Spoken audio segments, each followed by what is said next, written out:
안녕하세요. 별의별 크립토 진행의 정호찬입니다. 오늘도 데이터 읽어주는 남자 웹3 애널리스트 박별님 모시겠습니다. 안녕하세요. 표정이 밝아 보이세요. 뭐 좋은 일 있으셨어요? 양봉 이제 찐반 아니겠습니까? 찐반입니까?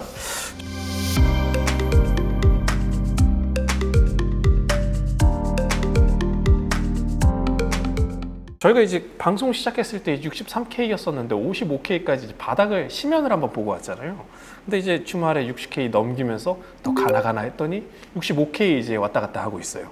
이 독일 정부도 팔고 마운틴 곡스도 팔 수 있고 채굴자들도 팔고 뭐 그러신다고 했는데 이들이 팔아가지고 가격이 떨어졌다가 이제 뭐 매도가 다 끝난 건가요? 뭐 왜 오르는 거예요? 먼저 다시 한번 지난 한 달 동안 독일 정부로 인해 고생 많으셨습니다. 우리 모두 박수 한번. 약 5만 개, 49,858개죠. 독일 정부의 매도세가 정말 거침없었던 것 같습니다.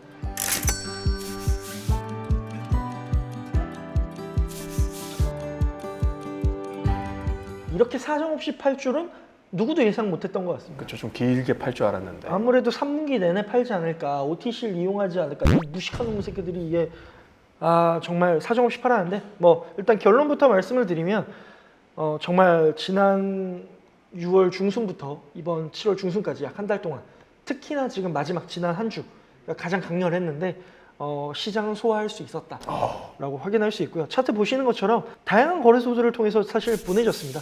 뭐 크라켄, 제미나이 뭐 이런 식으로 막 여러 가지. 하지만 이제 또 코인베이스나 이런 거래소들에서 큰 매수세들, 특히 ETF 매수세들을 통해서 우리가 이것을 소화할 수 있었다라는 걸 확인할 수 있고, 그 말인즉슨 아무리 우리가 지금 염려하고 있는 이제 마운트 곡스가 또 본격적으로 시장이 이제 고객들에게, 채권자들에게 상환이 되더라도 뭐 이렇게 즉각적으로 또 매도되더라고 우리는 여전히 시장은 충분히 소화할 수 있지 않을까라는 것을 한 번 더 확인한 시간이었다라고 생각할 수 있을 것 같습니다. 그래도 이제 고통 중에 축 중에 하나는 끝났네요.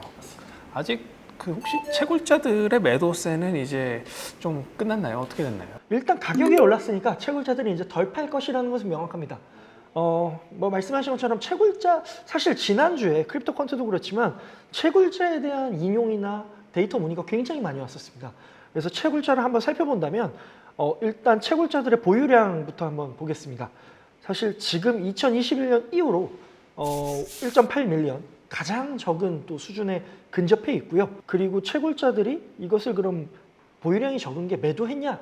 그것은 아닐 수 있지만 저희가 그걸 한 단계 더 들어가서 살펴보면 거래소 전송량이 지금 최근 한 달간 20%가 증가했는데 아무래도 채굴자들이 굉장히 많이 팔았을 것이다 라는 저희는 좀 유추해 볼 수 있을 것 같습니다.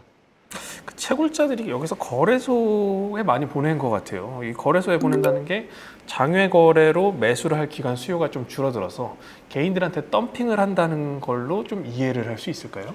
말씀하신 것처럼 그렇게 생각을 할 수도 있겠지만 좀 더 다양하게 열어놓고 생각하는 것이 맞을 것 같습니다. 왜냐하면 최근에 그 채굴자들이 굉장히 다양한 방법으로 운영을 하고 있기 때문에, 예를 들면 좀 다른 얘기지만 마라톤 디지털 같은 경우에도 지난 6월에 1000개를 장외 이제 기관 전용 거래소에 보냈습니다. 장외 거래소에 보냈는데 이것이 저는 매도라고 사실 그때 당시 생각을 했는데, 월별 리포트를 보니까 이것은 본인들의 이자 농사를 위해서 운용했다. 즉 누군가에게 랜딩을 해준 게 아니었을까? 그러니까 이런 식으로 굉장히 다양한 플레이들이 있기 때문에 저희가 어떤 하나의 특정하기에는 좀 속단하기는 이르고, 말씀하신 것처럼 일단은 저희가 시간대로 좀 한번 살펴봤을 때는 아시아 시간대에서 비트코인이 그 수익률이 굉장히 저조했습니다. 그래서 굉장히 아시아 시간대, 그러니까 이 차트를 보시면 6월 지난 FOMC 이후로 다 같이 하락을 합니다.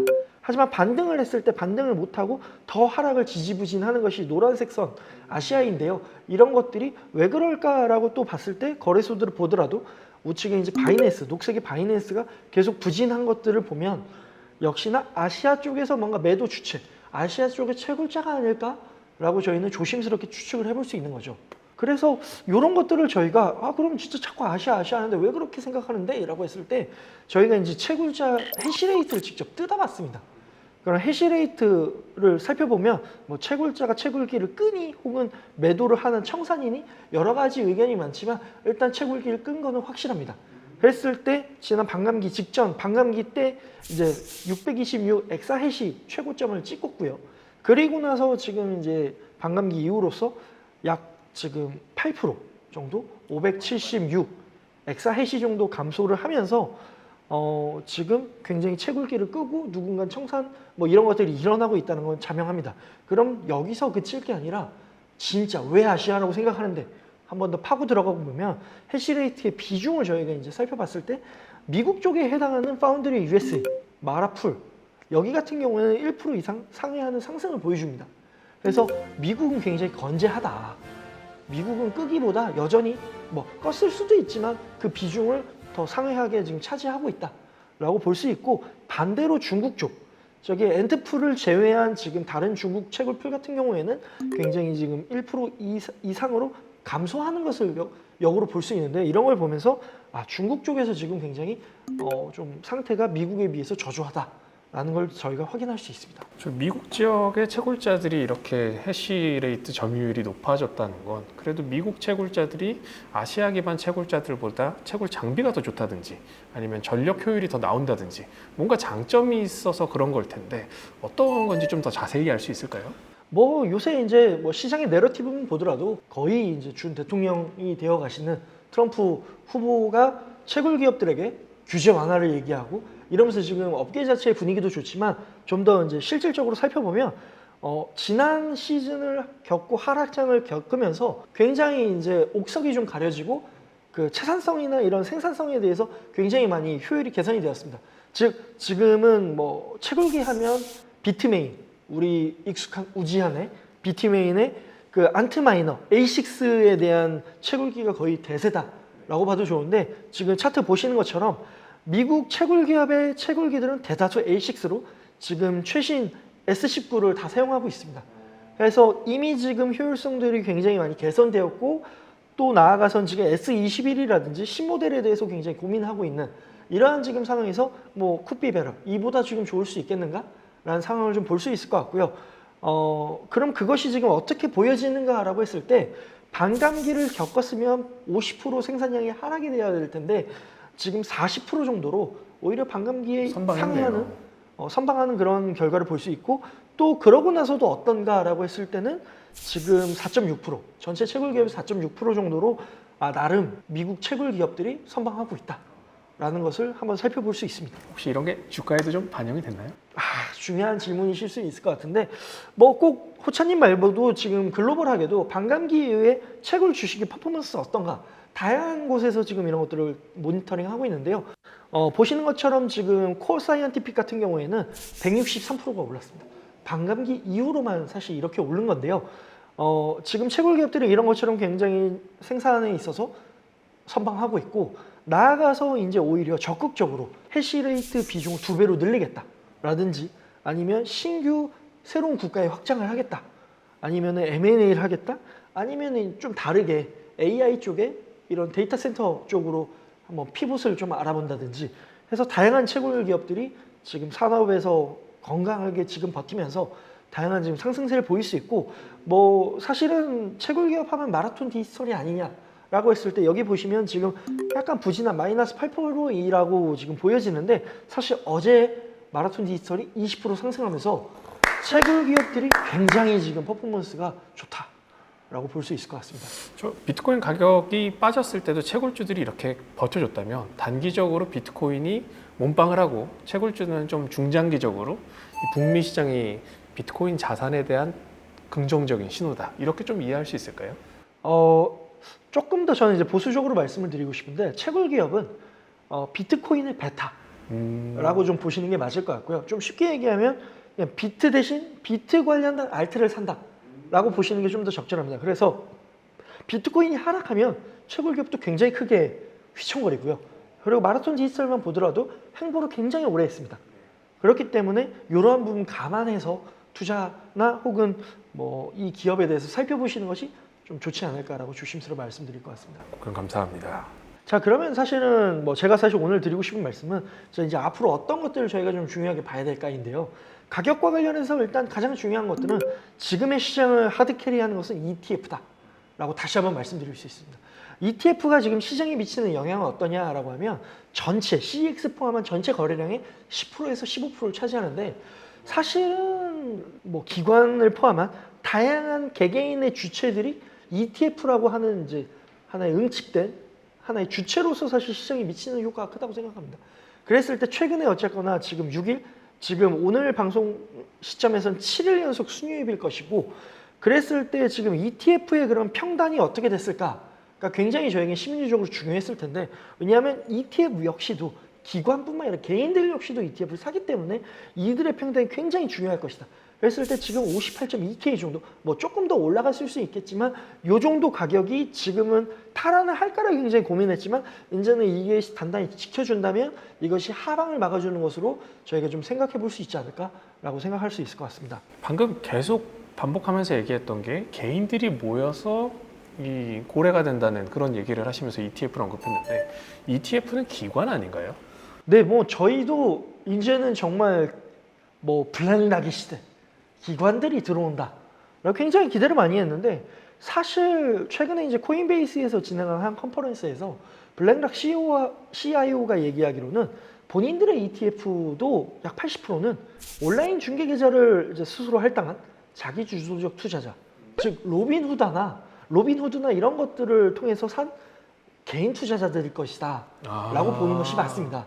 즉 한국으로 좀 생각해 보면 주변에 이제 뭐 빗썸, 뭐 농협 계좌를 어렵게 터서 빗썸을 통해서 거래를 하시는 분들도 있겠지만 그냥 나 그런 거 모르겠고 HTS로 혹은 토스로 내가 이렇게 살 수 있어야 돼 라고 하는 분들에게 여전히 장벽이 크거든요. 저희 아버님 세대. 맞습니다. 그래서 주식 아재, 증권 아재 분들이 이분들이 아닐까라고 보고 있고 그럼 말씀하신 호차님이 여쭤보신 기관들은 얼마나 들고 있느냐 사실 1분기가 끝나면 13F라고 하는 SEC에 신고를 기관들이 하게 되어 있습니다.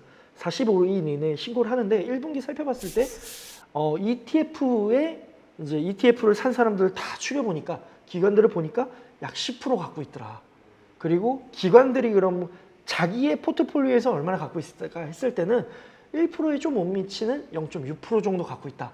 라고 보시면 좋을 것 같습니다. 그럼 다시 얘기하자면 기관들이 아직 본격적인 매집은 진행하지 않았고 장세나 뭐 시장 전망에 따라서 매집이 시작된다면 그 잠재력은 어마어마하게 남아있다 이렇게 해석해도 될까요? 뭐 저희는 이제 기대는 그렇게 하는 것이고 확실한 것은 천천히 그러나 확실하게 지금 오고 있을 것이고 이제 2분기가 끝났고 광복절까지 8월 15일까지 또다시 이제 13F 신고가 될 테니까 어떤 기업들이 더 비중을 늘렸거나 혹은 기관들의 변화가 어떻게 되는지 한번 계속 살펴보시죠. 네, 그럼 앞으로 그 비트코인의 행보 가격대는 좀 어떻게 보시나요? 네, 뭐 이제 정말 뭐 서두에 사실 농담처럼 얘기했습니다만 찐박이니? 라고 하기에는 조심스러운 부분이 있습니다. 시장 가장 트렌드를 볼 때 가장 좋은 것은 3개월 이내에 이 투자자들의 가격 움직임을 저희가 주요하게 살펴보는데요. 일단은 이 3개월 이내 투자자들의 실현 가격, 즉 저희가 평단이라고 얘기하는 게 66.5K입니다. 그래서 지금 65K 정도 왔고 일단 66K를 탈환하느냐, 플립하느냐가 굉장히 중요할 것 같습니다. 이제는 이들의 실현 가격이 천장으로서 매도 압박으로 작용할 수 있기 때문에 이것을 확실히 뚫고 지지하는지가 좀 중요하게 봐야 될 것 같고 어쨌거나 저희가 지금 원래는 10% 정도에서는 통계적으로 계속 이 차트를 보시면 10% 내외에서 반등을 해줬는데 요번엔 조금 더 심하게 17% 정도에서 반등을 해줬고 이게 이제 상승을 하더라도 이게 0까지 수렴하는지 또 올라가는지 혹은 여기서 더 내려갈 것인지 열어두고 좀 보셔야 될 것 같습니다. 저항선이 지지선으로 바뀌는 65.5K 구간 여기가 되게 중요하겠네요. 어떤 것들이 좀 변화가 있으면 이걸 확실하게 넘길 수 있을 거라고 보세요? 맞습니다. 지금 제가 좀 우려하는 이유 중에 하나는 스테이블 코인 유동성이 총 발행량이 늘어나지 않고 있습니다. 그러니까 USDT 같은 경우에는 지금 110빌리언 정도에서 횡보를 하고 있는 상황이고요. 최근에 좀 이례적으로 USDC가 굉장히 크게 증가했습니다. 5빌리언 정도가 증가했는데 사실 FDUSD가 굉장히 줄었고 뭐 다른 것들 넣고 빼면 사실 이것이 순 증가라고 할까라고 보기에는 좀 조심스러운 부분이 있고 다만 이 증가는 솔라나 체인에서 크게 일어났습니다. 그렇기 때문에 솔라나의 그런 밈코인 관련해서는 굉장히 좀 어떤 변화들을 좀 지켜볼 수 있지 않을까. 하지만 본격적인 이더리움 체인에서 증가라든지 지금 시장 전체에서 유동성, 총알이 늘어나느냐에 있어서는 보수적으로 좀 신중히 바라볼 필요가 있습니다. 역시 알트 대장인 이더리움 체인에서 좀 스테이블 코인이 올라가야지 다 오르겠네요. 그래서 이더리움을 가지고 활발하게 뭔가 매매를 하거나 NFT를 사거나 이런 것이 아니라 결론만 말씀드리면 아마 승인이 되면 하반기 보수적으로 봤을 때 비트코인 대비해서 앞으로 하반기에 좀 긍정적인 뉴스들이 그래도 많이 남은 것 같은데